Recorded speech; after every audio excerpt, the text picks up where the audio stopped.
Hello, good morning class. कल आप लोगों ने देखा था स्कोप ऑफ इलेक्ट्रीशियन ट्रेड। कल क्या पढ़ा आपने? Scope of electrician electrician trade. Scope of electrician trade जो है, इलेक्ट्रीशियन के लिए भी स्कोप है, सेम फिटर के लिए भी सेम स्कोप है। ठीक है, तो इसमें आपने पढ़ा था कैसे यूपीपीसीएल TG2 ये सब बहुत ज्यादा, मतलब आपने वो सब देख लिया था। तो अब उसके आगे हम यहाँ से स्टार्ट करते हैं आपको कि इलेक्ट्रीशियन बनने के बाद आपके पास कितने मौके होते हैं। कैसा इलेक्ट्रीशियन ट्रेड का स्कोप आपने देखा, उसमें विभिन्न जॉब अवसर आपको मिलेगा और स्वरोजगार का विकल्प को आप पहचानेंगे। तो स्कोप ऑफ इलेक्ट्रीशियन ट्रेड में अब आपको कितने कितने मौके कहाँ मिलेंगे आपने देख लिया था कल। गवर्नमेंट जॉब का देख लिया था, गवर्नमेंट जॉब समझ लिया था। अब आपको प्राइवेट जॉब समझना है, प्राइवेट जॉब और self employment. Self employment mainly government job में कल जैसे आपने देखा एग्जाम्पल, जैसे देखा था आपने यूपीपीसीएल का देखा था, यूपीपीसीएल इंस्ट्रक्टर आर्थिक पीएसयू, पीएसयू बोले तो पब्लिक सर्विस अंडरटेकिंग। इसमें आता है नवरत्न कंपनी आती है, जैसे महानवरत्न महानवरत्न,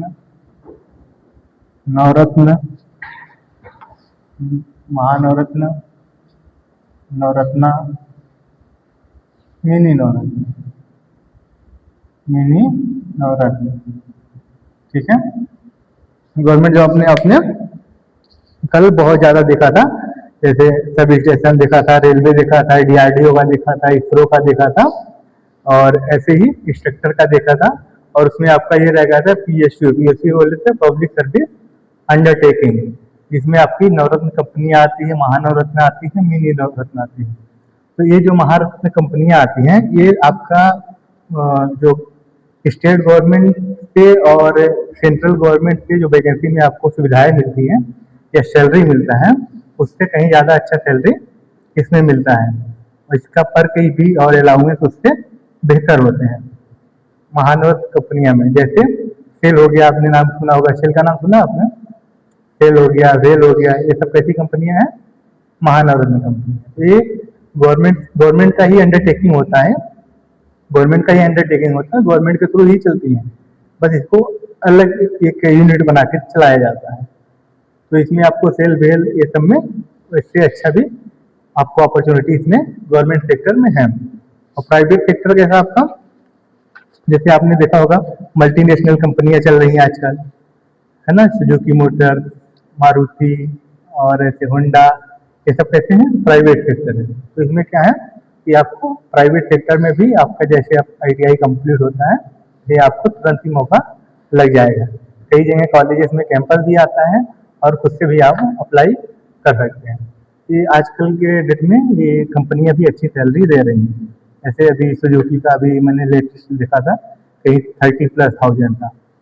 मतलब ये प्राइवेट सेक्टर में भी अच्छा आपको अपॉर्चुनिटी है, अगर आपने स्किल को अच्छे से सीख लिया है, ITI को कंप्लीट कर लिया है। ठीक है, और ऐसे ही आता है आपका इंडस्ट्रियल वर्क, मेंटेनेंस वर्क और सेल्फ एम्प्लॉयमेंट। सेल्फ एम्प्लॉयमेंट आप खुद का भी रोजगार स्टार्ट कर सकते हैं। जैसे आपने प्रॉपर स्किल सीख लिया, कंप्लीट ITI सिलेबस को, उसमें आपको मोटर का बाइंडिंग है, जनरेटर का है, ये सब काम आपने सीख लिया। तो कुछ भी आपके आसपास में खराब होता है तो आप अपनी शॉप ओपन कर लिया है, कुछ भी कर लिया है, तो घर के आसपास पूरा अपना काम करके सेल्फ एम्प्लॉयमेंट कर सकते हैं, या बाइंडिंग करके उसको बेच सकते हैं, या उसको रिपेयरिंग कर सकते हैं। ये कैसा हो गया आपका सेल्फ एम्प्लॉयमेंट। तो अपने गवर्नमेंट जॉब में कल देखा होगा बहुत ज़्यादा चीज़ें थी, और उसके बाद प्राइवेट सेक्टर आपने देख रहे हैं, और उसके बाद सेल्फ एम्प्लॉयमेंट। तो ये चीज़ें आप सीख सकते हैं, कर सकते हैं। इसके लिए आपका कंप्लीट होना चाहिए ITI। जो ITI का सिलेबस है, अगर आपने इसको अच्छे से पढ़ लिया तो आगे आपका सब आसान होने वाला है। ठीक है, अब इसके बाद अगला हम देखेंगे एक्सपेक्टेड स्किल आफ्टर ट्रेनिंग, कि आपका जो स्किल है expected skill after expected skill after training, तो ट्रेनिंग के बाद आपको क्या क्या सीखने को मिलेगा, या आपको ये ट्रेनिंग कंप्लीट होने में आप क्या क्या सीख सकते हैं। ठीक है, तो इलेक्ट्रीशियन का काम आपको पता है सिर्फ वायर जोड़ना नहीं है, ठीक है, बल्कि सेफ और रिस्पॉन्सिबल तरीके से काम करना है। इसलिए ट्रेनिंग के बाद आपसे कुछ एक्सपेक्टेशन स्किल की जाती है। एग्जाम्पल जैसे सेफ्टी फॉलो करना, फॉल्ट फाइंडिंग और उसके बाद वायरिंग का, ये सब एक्सपेक्टेशन किया जाता है। तो स्किल्स क्या होता है, एक्सपेक्टेड स्किल, एक वर्ड आ जाए स्किल्स है ना, तो हम समझते हैं स्किल्स क्या। बताइए आप लोग स्किल्स क्या होता है। स्किल्स पता है किसी को? स्किल्स वह क्षमता,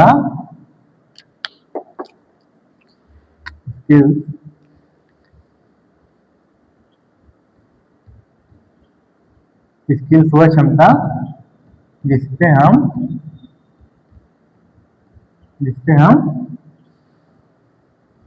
किसी कार्य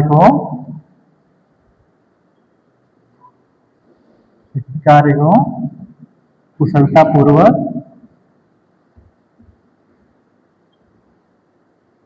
बताइए, कुशलतापूर्वक तय समय में पूरा कर सकें, इम्पोर्टेंट क्या इसमें, सेफ्टी के साथ, ये आपका इम्पोर्टेंट। तो स्किल्स क्या है आपका? स्किल्स बताइएगा, स्किल्स क्या है? वह क्षमता जिससे हम काम को सुरक्षित और सही तरीके से तय समय में पूरा कर सकें, है ना। आप चाहे तो इसको नोट भी कर सकते हैं। तो इसी ऐसे ही स्किल्स की आपसे डिमांड होती है कि आपने जब कंप्लीट ट्रेनिंग कर लिया तो आपको क्या क्या स्किल्स आना चाहिए। ठीक है, अभी हम उसको ही आगे देखने वाले हैं कि आपको क्या क्या स्किल आना चाहिए कंप्लीटली। कुछ एक्सपेक्टेशन होती है ना, आप ट्रेनिंग कर रहे हैं तो इसके बाद आप ये चीजें सीख जाएंगे, कंप्लीट करने के बाद क्यों पढ़ रहे हैं, क्योंकि आपको कुछ आना चाहिए। ठीक है, तो मुख्य स्किल हम लिख सकते हैं, आपकी होगा मुख्य स्किल।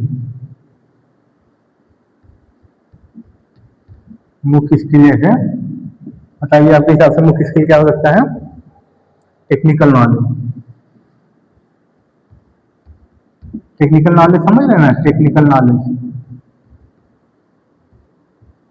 जो भी आपको तकनीकी ज्ञान होता है, तो आपको तकनीकी ज्ञान की समझ होनी चाहिए। ठीक है, जैसे वायरिंग, सर्किट, टूल्स, इन सब की जानकारी, जैसे प्लायर का यूज कहाँ करेंगे, स्क्रू ड्राइवर का यूज कहाँ करेंगे, है ना, ये आपका टेक्निकल नॉलेज में आ जाएगा। सर्किट कौन सा है, सीरीज सर्किट है, पैरेलल सर्किट है, ये सब चीजें समझ में आना चाहिए कि बल्ब जो लगेगा घर की वायरिंग किस में होती है, पैरेलल में होती है या सीरीज में होती है ना, ये सब टेक्निकल नॉलेज आपको आना चाहिए। अर्थिंग क्यों दिया जाता है, समझ रहे ना, अर्थिंग कहाँ से देना चाहिए, अर्थिंग हमें कैसे बचाता है ना, ये सब चीजें आपको, इंसुलेशन क्या है, कंडक्टिविटी कैसे है, कंडक्टर में करंट आ रहा है कि नहीं, ये सारी चीजें आपको चेक करना पड़ता है। ठीक है, ये आपका हो गया टेक्निकल नॉलेज। दूसरा आपका हो गया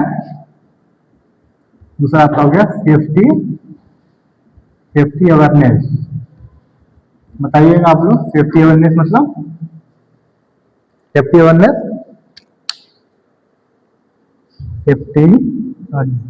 मतलब सेफ्टी के बारे में आपको जानकारी होना चाहिए, उसमें सेफ्टी रूल्स को पालन करना अनिवार्य होता है।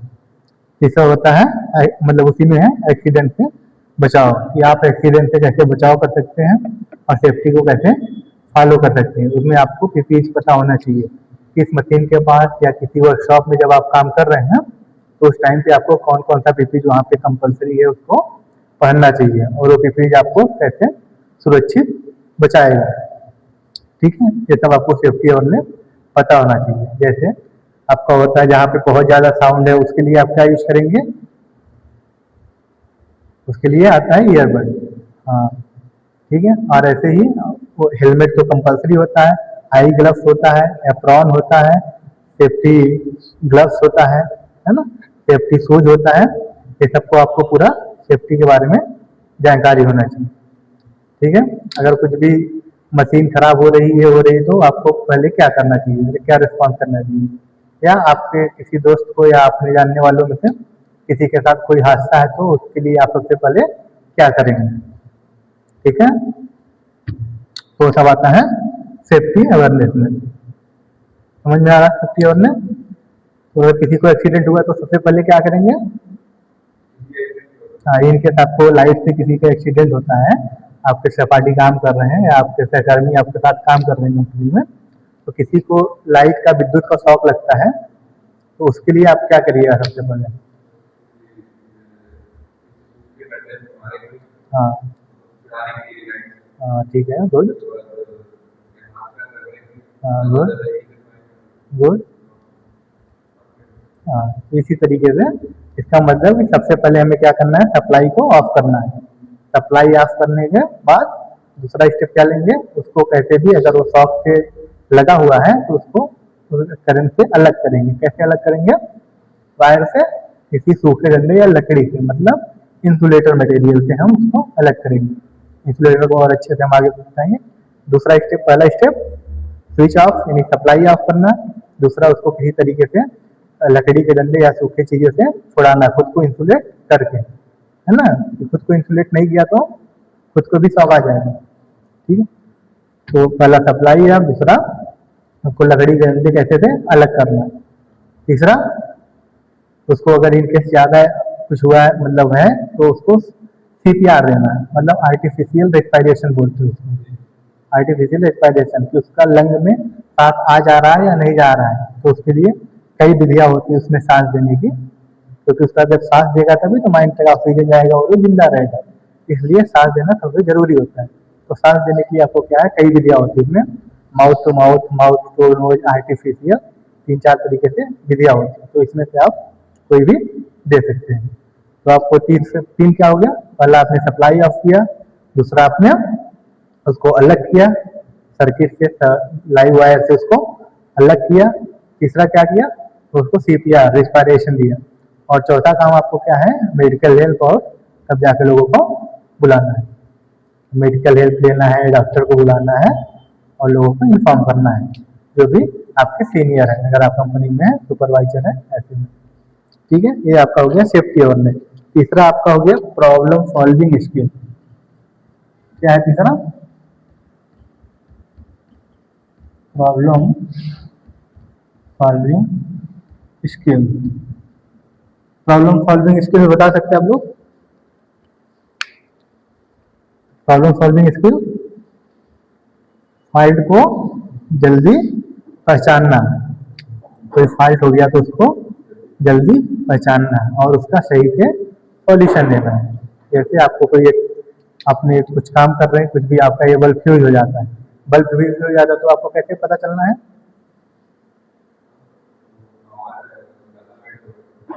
या तो उसको देख के अगर समझ में आ रहा है तो देख करके, मान लीजिए बल्ब सही है और बीच से कहीं ब्रेक कर गया तो उसको आप कंटिन्यूटी टेस्ट करेंगे, उसको आगे प्रैक्टिकल भी सीखेंगे, प्रैक्टिकल भी अच्छे से आपका कराया जाएगा। तो कंटिन्यूटी टेस्ट करना है उसका, कि यहाँ से कहाँ तक करंट जा रही है, पूरा सर्किट कंप्लीट हो रहा है कि नहीं।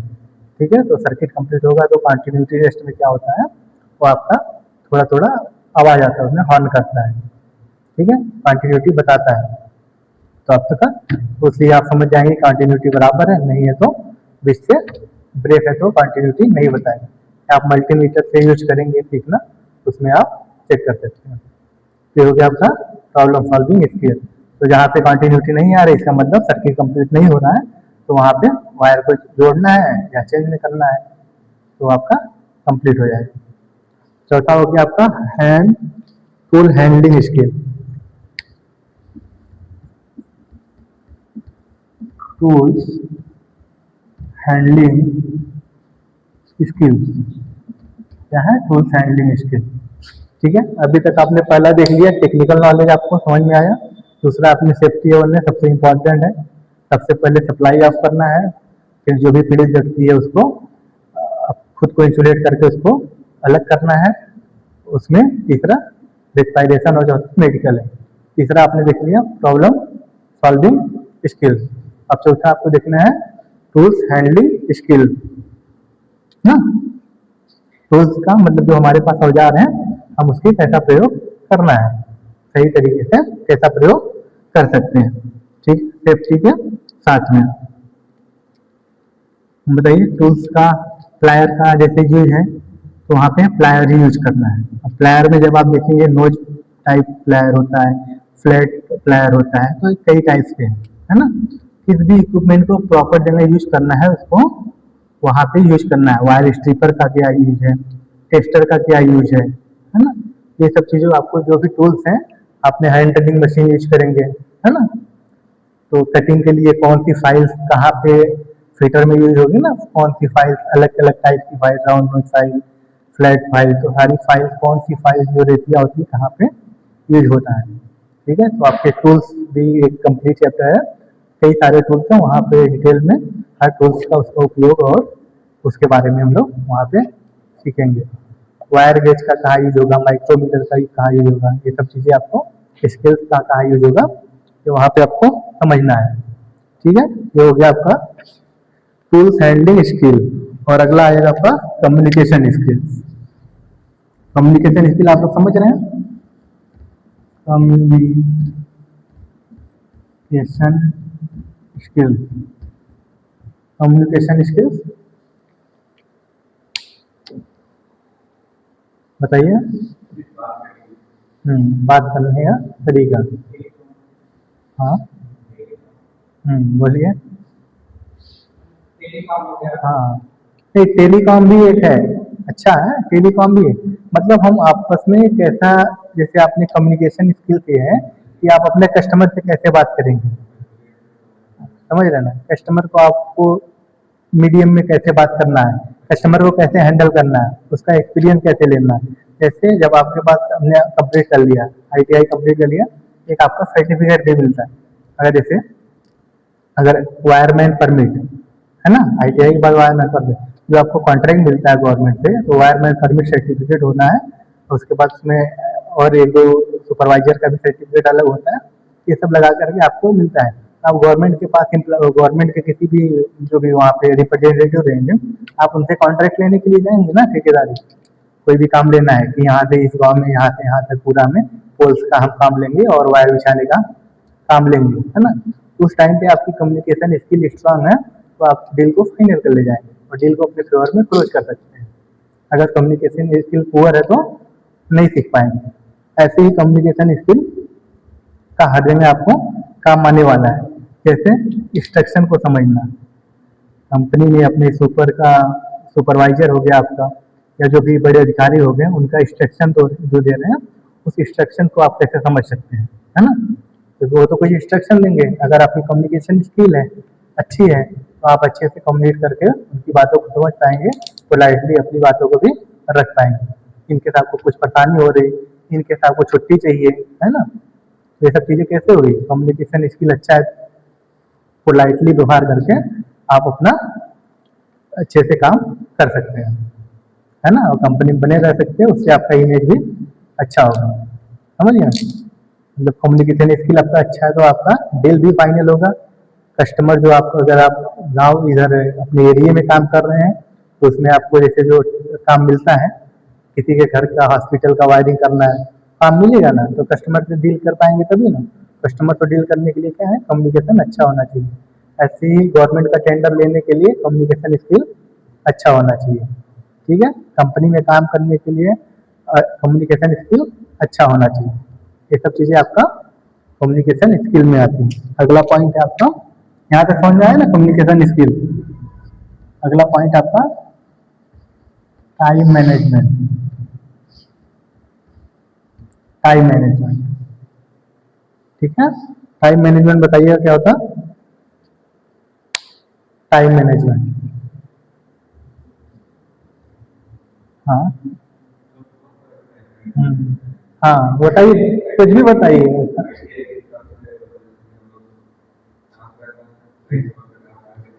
हाँ, ये मेन उद्देश्य यही है, किसी को काम को कोई काम दिया उसको सही समय पे पूरा करके देना है। काम को अगर आप सही समय पे पूरा करके देंगे तो आपको अगला काम भी मिलेगा। अगर आप डिले कर दिए तो, देरी कर देंगे तो अगला काम आपको मिलना थोड़ा मुश्किल होगा। इसीलिए आप अपनी बातों से जब पक्का रहेंगे, जो काम समय पे पूरा कर देंगे, जिससे भी जो भी काम लेंगे तो अगला काम आपको मिलने का क्वालिटी इम्प्रूव हो जाएगा और यही आपको सक्सेस की तरफ ले जाएगा। जो आप ये मुख्य स्किल है ना, ये आपको मेन स्किल्स है। अगर ये मेन स्किल्स को आपने अपने अंदर डेवलप कर लिया, बना लिया, तो समझ लिए सफलता का रास्ता निश्चित हो जाएगा। अगर टाइम मैनेजमेंट यही सबसे इम्पोर्टेंट हो, क्योंकि आज के डेट में लोग काम ले लेते हैं पर टाइम पे पूरा नहीं कर पाता है, फिर अगली बार उसको मुश्किल होता है। और बहुत चीज़ें, बहुत जगह जाएंगे तो आपको टाइम बाउंड लिमिट मिलता है, बहुत जगह टाइम बाउंड लिमिट मिलता है। उस टाइम पे आपको कंपलसरी कंप्लीट करना ही, नहीं तो उससे आपके चार्जेस में कटौती कर लेते हैं, है ना। तो ये आपका टाइम मैनेजमेंट स्किल आपका आना चाहिए। अगला आपका है प्रैक्टिकल स्किल।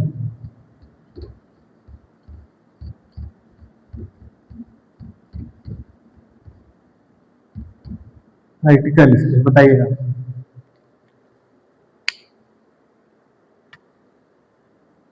चलिए इसको लिख रहे हैं, प्रैक्टिकल स्किल हैंड्स ऑन। चलिए यहाँ से कोई बताइए।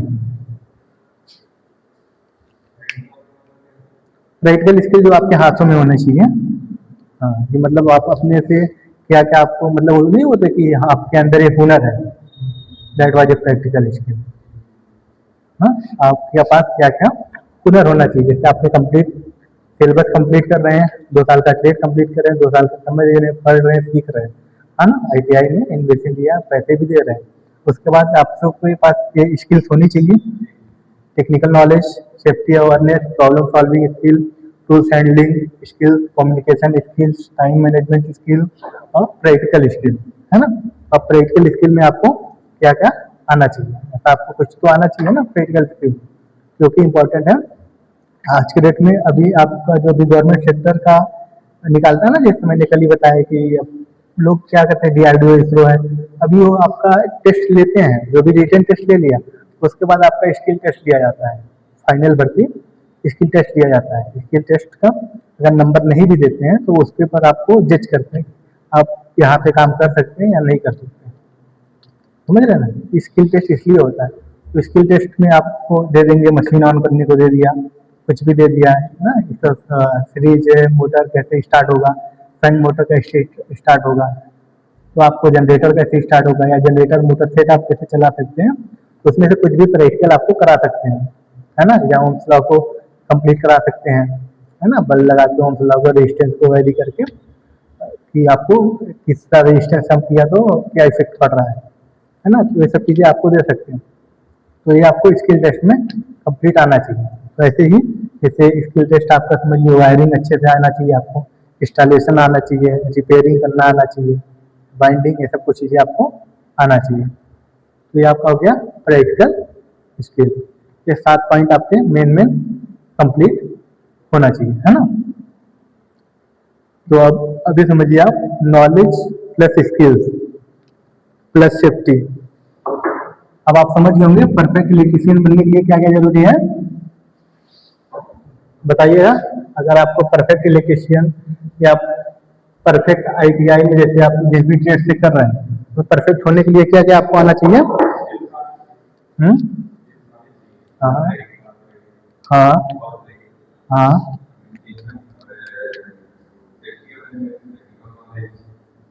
हाँ, पहली बात तो नॉलेज होना चाहिए ना उसका, सब्जेक्ट का स्किल होना चाहिए, और कुछ सेफ्टी, ये सबसे इम्पोर्टेंट है ना।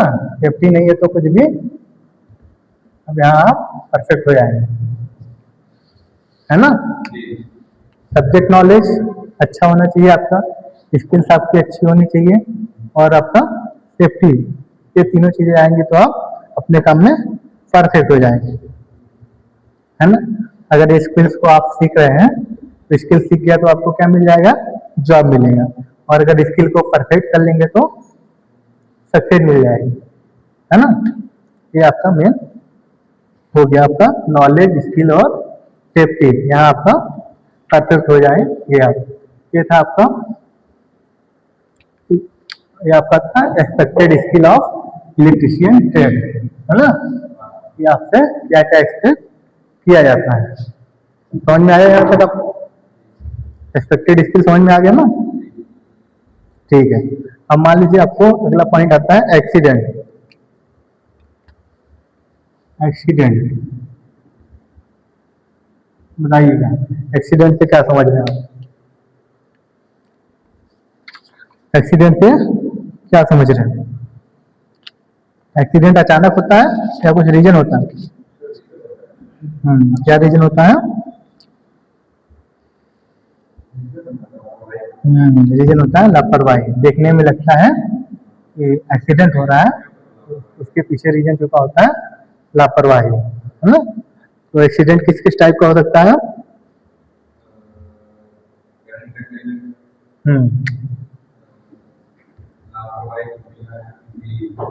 हाँ,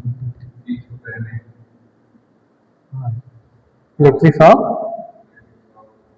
फायर, फायर। इलेक्ट्रिक शॉक में कैसा लगेगा? जब भी आप ग्लव्स नहीं पहने, इनके अर्थिंग आ रहा है, मोटर आपका लगा है, कोई मशीन आपका लगाया है ना, हीटर आपने लगाया हुआ है, इनके उसमें बॉडी में अर्थ आ रहा है और अर्थिंग आपने प्रॉपर किया नहीं है, उस टाइम पे आपको क्या लग जाएगा? इलेक्ट्रिक शॉक लगेगा, है ना। और आपने देखा होगा कई बार फ्यूज के आसपास जो है एक चिंगारी और आग का लगने लगता है ना, गर्मियों के दिनों में जब लोड ज्यादा पड़ता है, वहां पे क्या होता है? हीट, हीट होती है ना, आग। तो क्या है? लूज कनेक्शन, जब भी लूज कनेक्शन होता है तो वहाँ पे इलेक्ट्रॉन एक दूसरे के पास जाते हैं, वहाँ पे हीट जनरेट होता है, तो उसकी वजह से आग भी पकड़ लेता है, ठीक है। और एक्सीडेंट कैसा हो सकता है? हाइट से गिरना, इनकेस आपने सेफ्टी बेल्ट नहीं यूज किया तो हाइट से गिरेंगे, वो भी एक्सीडेंट होगा ना आपका। तो ये भी हमेशा ध्यान रखना है, क्या? हाइट से गिरना, ये सब आपका एक्सीडेंट होता है। तो सबसे इम्पोर्टेंट है पहले इलेक्ट्रिक शॉक से बचना है, इसके लिए पीपीई प्रॉपर फॉलो करना है, सेफ्टी रूल्स फॉलो करना है ना। और कभी भी कनेक्शन, जब भी वायरिंग कुछ भी कर रहे हैं तो उसमें लूज कनेक्शन नहीं होना चाहिए, नहीं तो उस एक्सीडेंट से आग लग सकता है। तीसरा आपका हाइट से गिरना। हाइट से कैसे गिर सकते हैं? जब भी आप बाहर ऊपर काम कर रहे हैं, समझ रहे ना, छत पे ऐसे काम कर रहे हैं, बाहर की साइड कर रहे हैं, वायरिंग कर रहे हैं, तो बाहर भी होता है ना लाइटिंग आजकल, हाँ फैंसी लाइटिंग, हाँ बराबर, हाँ सही बोला आपने कि पोल पे कर रहे हैं, ट्रांसफार्मर पे कर रहे हैं, कहीं भी कर रहे हैं, तो वहाँ पे आप हाइट से गिर सकते हैं, तो इसलिए उसको प्रॉपर ध्यान रखना है, तो एक्सीडेंट से बच सकते हैं, है ना। एक्सीडेंट में क्या होता है? आपने देखा होगा शॉक लगता है, शॉक लगते वक्त आदमी का हाथ चिपक तक ही जाता है,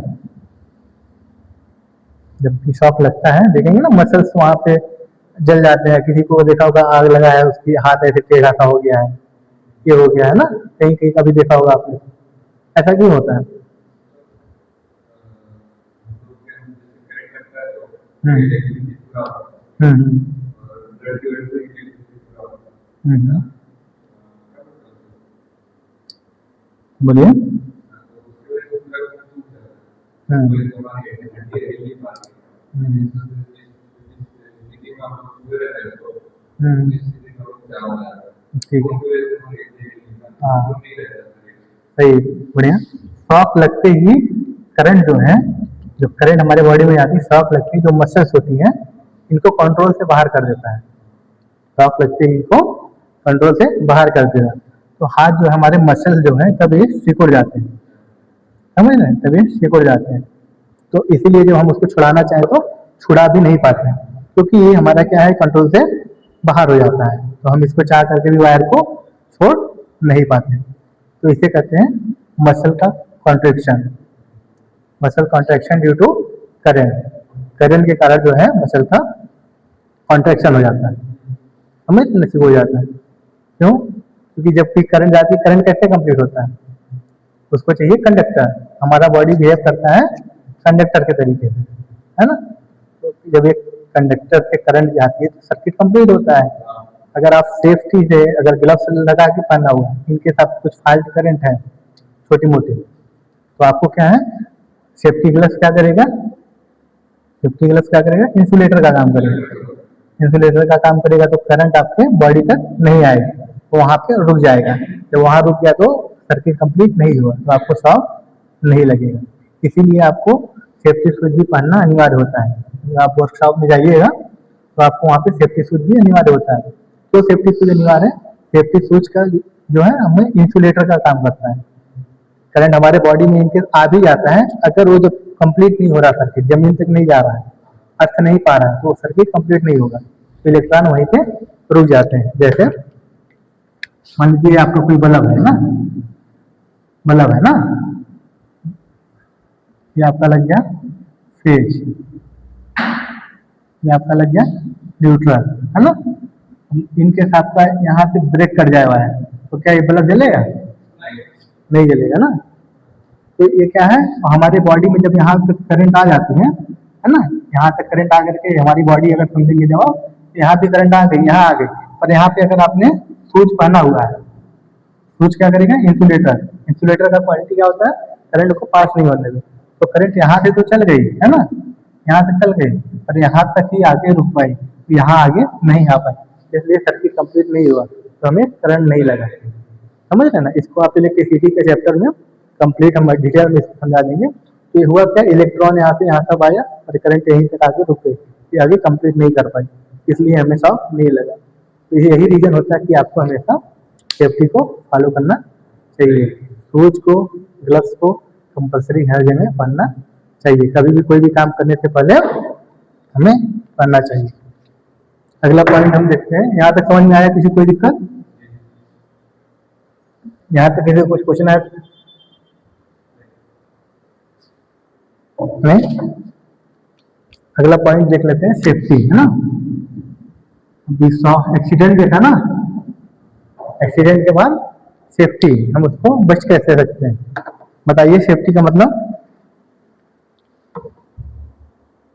सेफ्टी का मतलब एक्सीडेंट से पहले का बचाव कि एक्सीडेंट के बाद का बचाव? हाँ, एक्सीडेंट से पहले का बचाव। जैसे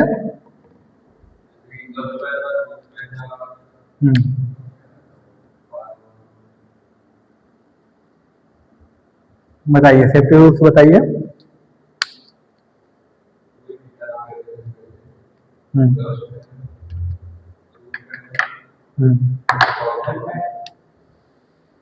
हाँ, मतलब प्रॉपर पीपी तो यूज करना है, प्रॉपर पीपी यूज करना है, ठीक है। उसके बाद सप्लाई को ऑफ करना है, ठीक है। अब आपको दोनों में अंतर देखने को मिल रहा होगा ना। उसके बाद आप ये समझिए, यहाँ पे ड्राई हैंड से ऑब्जेक्ट को रिमूव करना है ना। और बताइए।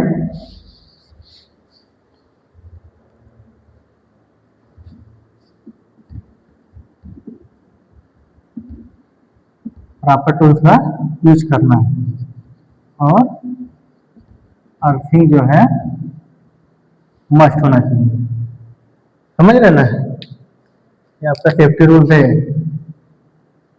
सेफ्टी का था, सेफ्टी रूल देखना ना, प्रॉपर पीपीई। पीपीई आप समझ सकते हैं ना, पर्सनल प्रोटेक्टिव इक्विपमेंट, व्यक्तिगत रक्षा उपकरण। आपको प्रॉपर पीपीई का पहली बात तो यूज करना है, ठीक है। और दूसरी चीज, इनके सप्लाई को ऑफ करके ही काम हमेशा करना है, समझ रहे ना। तो ड्राई हैंड से कभी भी ऑब्जेक्ट को छूना नहीं है ना। ड्राई हैंड से ऑब्जेक्ट को ऑब्जेक्ट को टच नहीं करना है ना कभी भी। तो ड्राई हैंड समझ रहे, ड्राई हैंड क्यों लिख दिया? क्योंकि आपने सुना है कि ड्राई हैंड को, आपने सुना था कि अभी ड्राई स्टिक्स हो, है ना, तो हमें हटाना चाहिए आदमी को। और इनके साथ ये गलती ना करेंगे, ड्राई हैंड है तो उसको वायर को टच करें। तो ये हमें क्या है, ड्राई हैंड से ऑब्जेक्ट को कभी भी टच नहीं करना है। उसके बाद क्या है, आपको प्रॉपर टूल्स का यूज, जो टूल्स जहाँ पे जरूरी है उसको वहीं पर यूज में करना है। अगला आपका आता है अर्थिंग मस्ट। कभी भी कोई भी इक्विपमेंट है तो उसको में अर्थिंग को हमेशा होना चाहिए।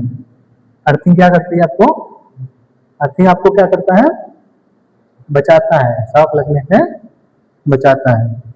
ठीक है, तो आप ये समझिए। अब बताइए मुझे, क्या लाइव लाइन पे काम करना सेफ है? लाइव लाइन, लाइव लाइन मतलब कोई चालू लाइन है जिसपे करंट बह रहा है, उस पे काम करना सेफ है? क्यों? हाँ, क्योंकि उसमें करंट लग सकता है ना। इसीलिए सबसे पहले क्या है, सप्लाई को ऑफ करके ही काम करना चाहिए। तो इसलिए हम कह सकते हैं कि लाइव लाइन पे कभी भी सेफ नहीं होता है। ठीक है, उसमें एक छोटा सा गलती या पसीना या स्लिप हमें एक करंट लगेगा या शॉक लगा सकता है। और एक चीज यहाँ पे अपने समझ गए ना, सेफ्टी रूल। हाँ, इसमें कोई भी काम जो है अर्जेंट नहीं होता है, सेफ्टी से ज्यादा कोई भी काम अर्जेंट नहीं होता है। इस चीज को आपको ध्यान रखना है। No work is so urgent then safety can be ignore. समझ रहे ना, सेफ्टी को इग्नोर करके कोई भी काम नहीं करना है अर्जेंट समझ करके। ठीक है, क्योंकि कोई भी काम अर्जेंट नहीं होता अगर यहाँ पे सेफ्टी इग्नोर हो रही है। यहाँ तक समझ में आया सेफ्टी? ठीक है, बताइएगा सेफ्टी को कैसे फॉलो करिएगा आप लोग? सेफ्टी को कैसे फॉलो करिएगा? हाँ, प्रॉपर पीपी, ठीक है।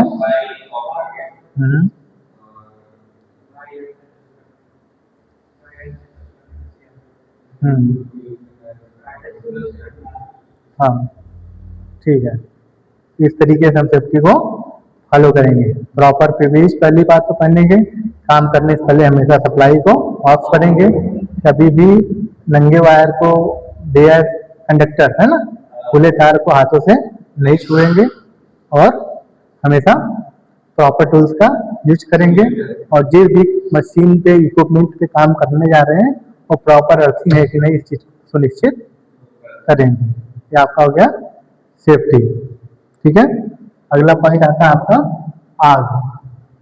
आग का नाम सुना आपने? आग अभी अभी सुना होगा आपने, फायर। फायर यानी कि आग। आग कैसा होता है? आग देखा होगा ना आपने, घरों में आग जलता है ना? कोयले की आग होती है, कई चीजें में आग में आती है ना आग। लेकिन सबसे डेंजरस आग कौन सी होती है? हाँ, गेहूं में, जो गेहूं में लगता है वो भी एक डेंजरस आग होती है। और इलेक्ट्रिक में देखा जाए तो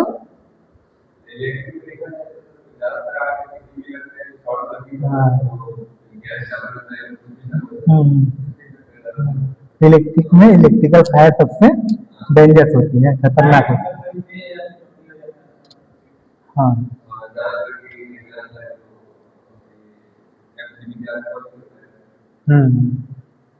एमसीबी के आसपास होता है, ठीक है। तो इलेक्ट्रिकल फायर को बहुत ही डेंजर होता है, क्योंकि इससे बड़ा हादसा हो जाता है ना। हाँ हाँ, फट जाते हैं, बिल्कुल बिल्कुल। हाँ,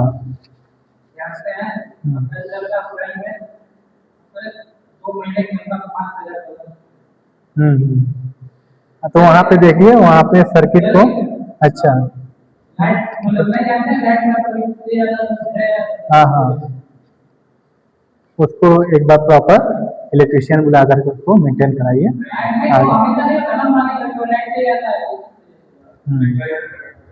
स्टेबलाइजर लगाइए, ठीक है। अब आगे मुझे बताइएगा, इलेक्ट्रिकल फायर में इलेक्ट्रिकल फायर में पानी डाल सकते हैं, इलेक्ट्रिक आग को पानी से बुझा सकते हैं।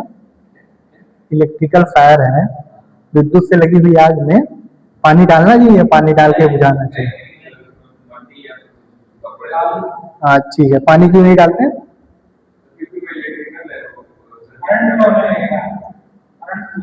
हाँ, करंट फ्लो होने लगा, ठीक है। क्योंकि पानी जो होता है वो गुड कंडक्टर ऑफ इलेक्ट्रिसिटी होता है, मतलब विद्युत का अच्छा सुचालक होता है। पानी एक अच्छा कंडक्टर होता है, तो पानी भी कंडक्टर के तरीके से बिहेव करेगा। अगर आप इलेक्ट्रिकल आग में पानी डालते हैं तो करंट आप तक आ जाएगी। क्यों? जो पानी का धार है वो करंट के जैसा व्यवहार करेगा, कंडक्टर के जैसा, चालक के तरीके से, है ना। और चालक में करंट बढ़ता है, उसमें करंट बढ़ते हुए आपको आ जाएगा। इसलिए कभी भी क्या करना है, पानी को नहीं डालना है। इलेक्ट्रिक आग कहीं लगी तो उसको पानी नहीं डालना है, क्योंकि उसमें पानी डालेंगे तो करंट फैल जाएगा। करंट फैल जाएगा तो करंट आपको भी आएगा ना, लगेगा। हाँ, तो इसलिए इलेक्ट्रिकल को कैसे बुझाएंगे? हाँ, CO2 गैस होती है, फायर एक्सटिंग्विशर आता है। उस फायर एक्सटिंग्विशर का सुना होगा आपने, देखा होगा कि कहीं लगा रहता है, जो भी वर्कशॉप है, ऑफिस है, जगह जगह पे लगा रहता है, तो उसको हम फायर एक्सटिंग्विशर बोलते हैं। उसमें एक आता है CO2, carbon dioxide fire extinguisher, उसको आग के लिए यूज करेंगे, या CTP, कार्बन टेट्रा क्लोराइड, ये यूज करेंगे, है ना। और एक फायर एक्सटिंग्विशर आपका उसी में होता है, फोम टाइप फायर एक्सटिंग्विशर, तो उसको यूज कर सकते हैं। फोम टाइप फायर एक्सटिंग्विशर, उसको यूज नहीं कर सकते हैं। हाँ, ABCD ये लिखा होता है, आपने बहुत सही बोला। अभी फायर एक्सटिंग्विशर के चैप्टर में उसको हम पढ़ेंगे। फायर ए में जिसमें लिखा होगा सॉलिड चीजों की आग होगी। हाँ, डी वाला इलेक्ट्रिकल की आग में यूज किया जाता है। ये वाला सॉलिड चीजों में, जैसे लकड़ी कोयला हो गया, इसमें भी लिक्विड की चीजों में केरोसिन, मिट्टी का तेल, है ना, जो भी पेट्रोलियम पदार्थ है, इसमें बी लिखा होगा, इसमें सी लिखा होगा, उसमें गैस, CNG गैस हो गया आपका, और LPG गैस हो गया, है ना। ये सब गैस में जिसमें सी लिखा होगा इसको यूज करेंगे। क्लास डी जो है उसमें इलेक्ट्रिकल का जो रहेगा उसमें यूज करेंगे। तो आपने सही बोला, क्लास डी। हाँ, अभी फायर एक्सटिंग्विशर का भी अगला ही टॉपिक आपका आने वाला है, उसको हम फायर एक्सटिंग्विशर को अच्छे से देखेंगे। यहाँ तक आपको समझ में आ गया ना? ठीक है, अभी आपने फायर को देख लिया। हाँ, ये चीज फायर में इंपॉर्टेंट होती है। फायर के लिए क्या क्या चाहिए? फायर है ना, यहाँ पे आग है, आग पकड़ने के लिए क्या चाहिए?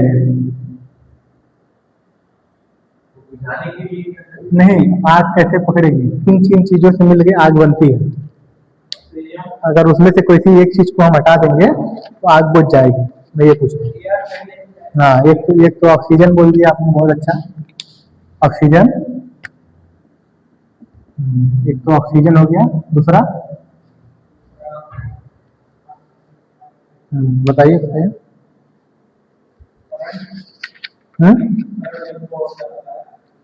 हाँ, एक तो करंट भी जरूरी होता है, पर एक तो ऑक्सीजन कंबस्टेड हो गया। मान लीजिए बिजली में आग में लग के किसी भी चीज में आग लगी है ना, तो उसमें 3 चीजें कम से कम जरूरी होगी। हाँ, ठीक है।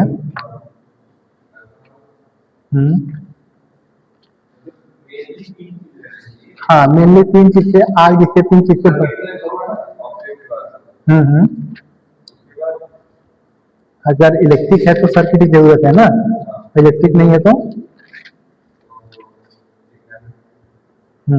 चिंगारी, ठीक है। और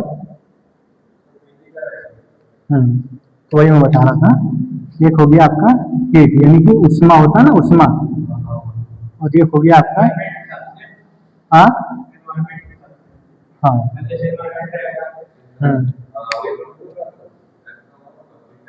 हाँ, ये और तीसरा एक हो गया ईंधन।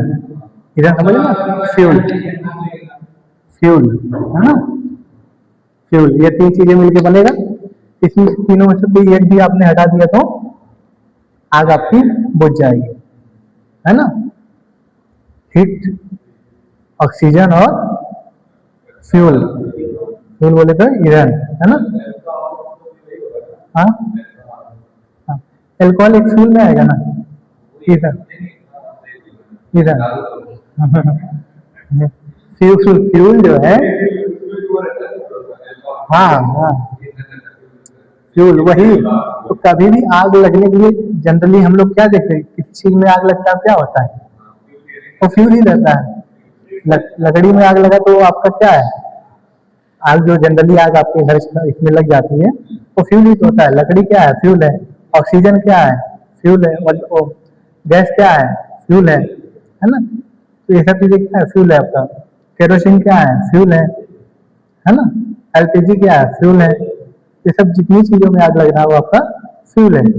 और उसके सप्लाई क्या है, तो दो चीजें उसमें क्या मिली होती है, एक हीट होता है उसमें और एक होता है ऑक्सीजन।